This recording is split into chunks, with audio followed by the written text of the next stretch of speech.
Hello guys, this is Deepan Gatalia, tutor and director at Career Compass. Now let's start with the video. Students हम इस video के अंदर बहुत important area के बारे में बात करने वाला है जो शायद बहुत ज़रूरी है अगर आप एसीसीए कर रहे हो तो वाई बिकॉज काफ़ी सारे स्टूडेंट्स यहाँ पे है ना स्टूडेंट्स ऑप्शनल पेपर चूज करने के अंदर एक डिफिकल्टी फेस करते हैं एंड आई पर्सनली बिलीव कि हमारे जीवन के अंदर कभी भी अगर कोई कंफ्यूजन होता है हम डिसीजन नहीं ले पा रहे हैं तो उसका एक रीजन हो सकता है कि हमारे पास उसकी कंप्लीट इंफॉर्मेशन नहीं है, एक ट्रांसपेरेंट इंफॉर्मेशन नहीं है। हमारा फ्रेंड ये कर रहा है, इसने ऐसा सजेशन दिया, ये ट्यूटर ने ऐसा बोला, that's not a relevant one. What relevant is that your decision should be taken by you only with 100% information.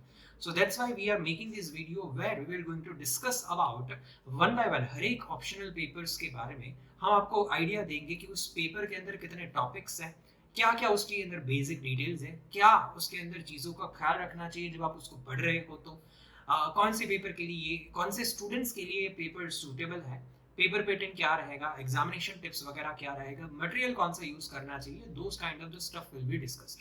तो चलिए इस वीडियो के अंदर एटीएक्स के बारे में शुरुआत करते हैं जो मेरा पर्सनली फेवरेट सब्जेक्ट है एंड खास करके काफी सारे इंडियन स्टूडेंट्स का भी फेवरेट सब्जेक्ट मानता हूं मैं। रीजन बाद में बताऊंगा but let's start with it. Basically अगर टॉपिक्स की बात करें तो स्टूडेंट्स कोई भी टैक्सेशन के अंदर जब direct taxation indirect taxation cover होता है, यहाँ पे भी एटीएक्स के अंदर डीटी आईडीटी दोनों है। बट आईडीटी जिसको हम बोल सकते हैं वेट, वेट के सिर्फ 2 या 3 चैप्टर है, दैट्स इट। यस, सो हम बोल सकते हैं कि मेजरली जो यहाँ पे कंटेंट अवेलेबल है वो डायरेक्ट टैक्सेशन का ज्यादा है।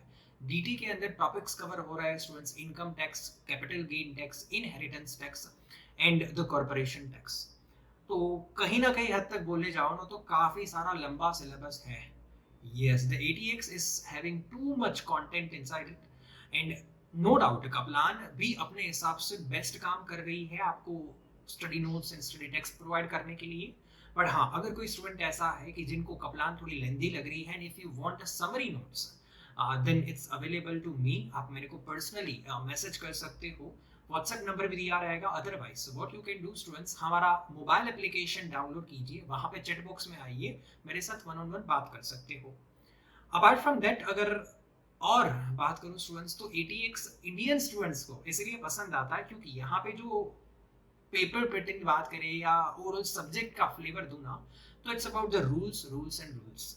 एंड जब एग्जामिनेशन पॉइंट ऑफ व्यू से बात करते हैं तो रूल्स पहले याद होने चाहिए तब एग्जाम में अप्लाई कर सकते हैं। और इंडियन स्टूडेंट्स लॉन्गर आवर्स के लिए बैठ सकते हैं, स्टडी कर सकते हैं। एज एन इंडियन स्टूडेंट थोड़ा बहुत मगिंग अप अपने को पहले से सिखाया जाता है। मैं अक्सर स्टूडेंट्स को बोलता हूँ कि हम है ना रट्टा मारने में एक्सपर्ट होते हैं। हम जब स्कूल में थे तब महात्मा गांधी जी का एस्से भी अपने वर्ड बाय वर्ड रट के जाते थे और वहीं वहां पे छाप देते थे। तो मुझे लग रहा है मोस्ट ऑफ द स्टूडेंट्स का यहाँ पे कंफर्टनेस होगा।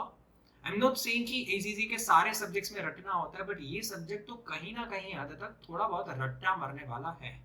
तो अगर आपको ऐसा लग रहा है कि हाँ सर मैं थोड़ा बहुत टाइम दे पाऊंगा बिकॉज लेंथी सिलेबस है तो टाइम अलॉटमेंट तो देना पड़ेगा, बट हाँ आप रट्टा भी साथ में मार सकते हो ना, तो ये पेपर ऐसा है कि जहाँ पे गारंटीड पासिंग में मानता हूँ। जितना अपना अच्छी तरीके से रूल्स मेमोराइजेशन है, पेपर गारंटी उतनी बढ़िया सी। तो यहाँ पे कौन से बंदे फेल होते हैं एटीएक्स में? वही बंदे जिन्होंने अच्छी तरीके से सिलेबस कवरेज नहीं किया है एंड उसको रूल्स याद नहीं है। ओके, तो this whole ATX is about the rules rules rules, जहाँ पे मगिंग अप करना थोड़ा ज्यादा इंपॉर्टेंट बन जाता है।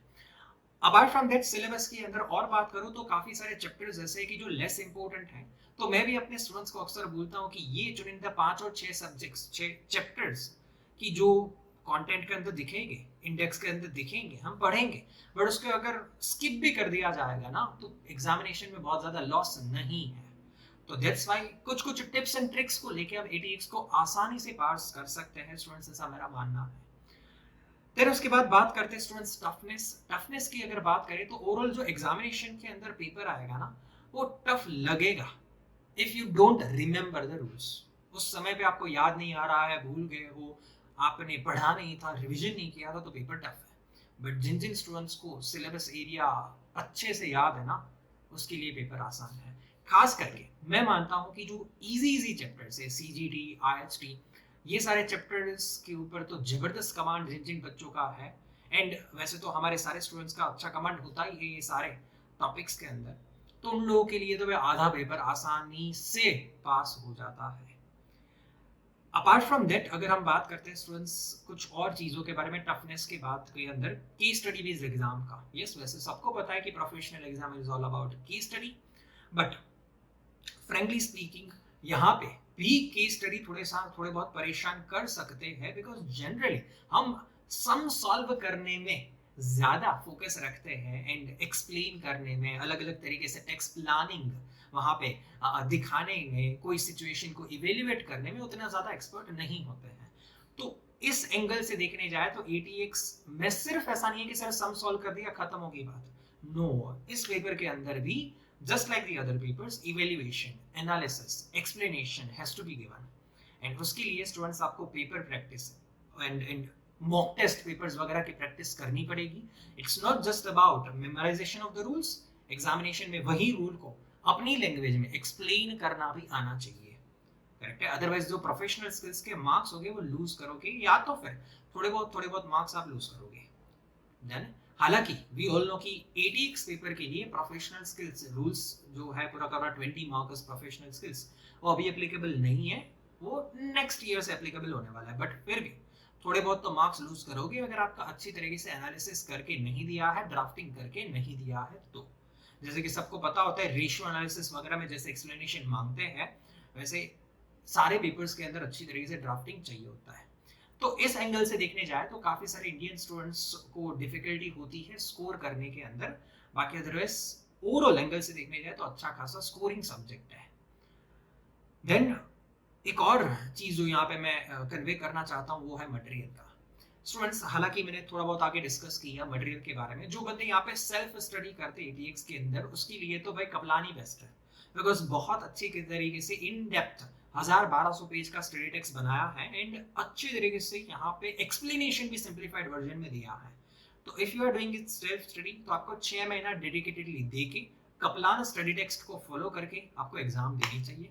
अगर आपके पास उतना ज्यादा टाइम नहीं है, आप जॉब कर रहे हो, तो मैं आपको सजेशन दूंगा कि आप लेक्चर्स ले लो, इन साथ में हमारी समरी नोट्स या कोई भी और ट्यूटर का समरी नोट्स, कोई भी और ट्यूटर के लेक्चर्स ले लो, सो दैट कि आपका टाइम बच जाए, क्योंकि as I told you syllabus तो लंबा है, ठीक है?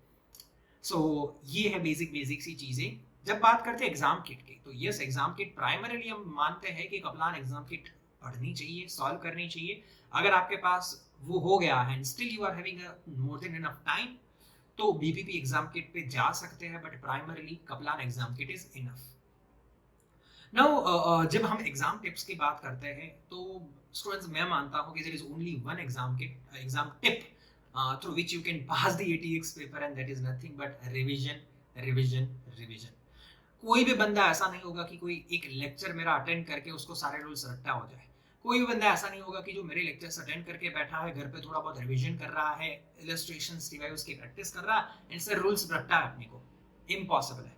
जब तक कोई सेम कॉन्सेप्ट का 5 से 6 बार रिवीजन नहीं होता है, मैं नहीं मानता हूं कि आपका कोई भी कॉन्सेप्ट, कोई भी रूल रट्टा होगा, करेक्ट है?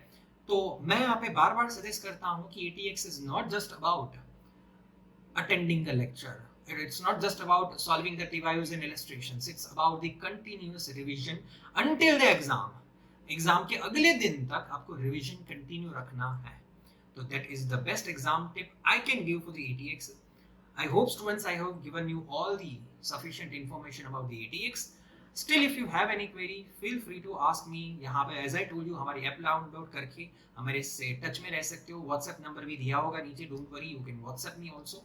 सो एंड यस, कोई भी क्वेरी हो you can drop a comment also.